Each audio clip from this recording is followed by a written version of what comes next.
Il y a une chose que personne n'enseigne, ni à l'école, ni à l'église, ni même dans la douleur. On rate pas sa vie d'un coup, on la rate lentement. Un choix après l'autre, un silence après l'autre. Un renoncement discret que personne ne remarque. C'est ainsi que l'histoire de Malik a commencé. Malik n'était ni pauvre, ni riche. Il n'était ni cruel, ni particulièrement bon. Il faisait partie de cette majorité silencieuse, qui vit sans faire de vagues, sans faire de mal exprès, mais sans jamais aller jusqu'au bout de sa vérité. Très jeune, Malik avait compris une règle simple. Pour survivre, il faut s'adapter. Alors il s'était adapté, il avait dit oui quand il voulait dire non, il avait souri quand quelque chose mourait en lui. Il avait accepté une vie correcte au lieu d'une vie juste. La conscience ne crie pas au début, elle chuchote. Chez Malik, elle prenait la forme d'une fatigue étrange. Pas celle du corps, celle de l'âme. Il se réveillait fatigué, de journées qui n'avaient pas encore commencé. Il avait tout pour être tranquille, mais rien pour être en paix. Et surtout, il avait une peur profonde, s'arrêter, car s'arrêter, c'est écouter. Et écouter, c'est risquer d'entendre ce qu'on fuit. Malik aimait, mais à moitié. Il parlait, mais jamais vraiment. Autour de lui, les gens sentaient quelque chose. Sans pouvoir le nommer, il disait « Tu es là, mais pas totalement ». C'était pas un reproche, c'était un constat. Parce que quand un homme se trahit longtemps, il finit par devenir absent, même quand il est présent. Le temps est patient, mais il est exact. À 40 ans passés, Malik comprit que la vie ne lui demandait plus. Qu'est-ce que tu veux ? Elle lui demandait désormais « Pourquoi continues-tu à faire semblant ?» Les occasions manquées revenaient en pensée.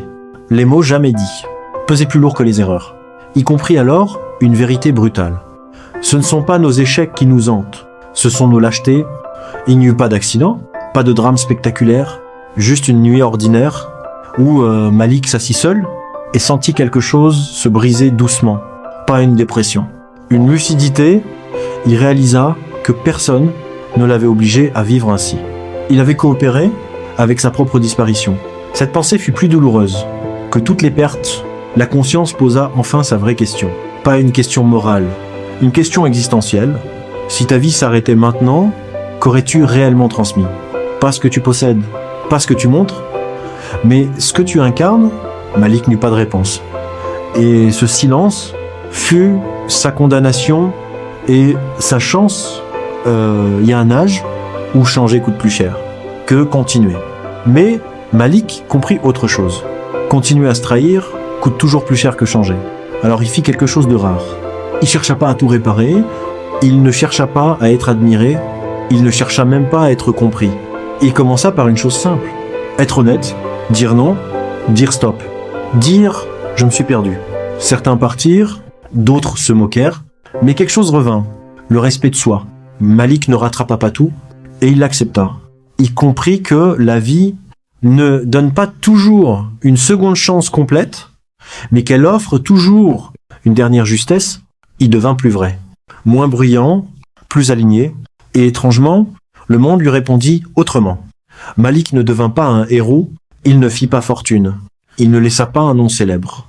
Mais quand le temps vint de regarder sa vie en face, il ne détourna plus les yeux. Et c'est là que se trouve la vraie fin.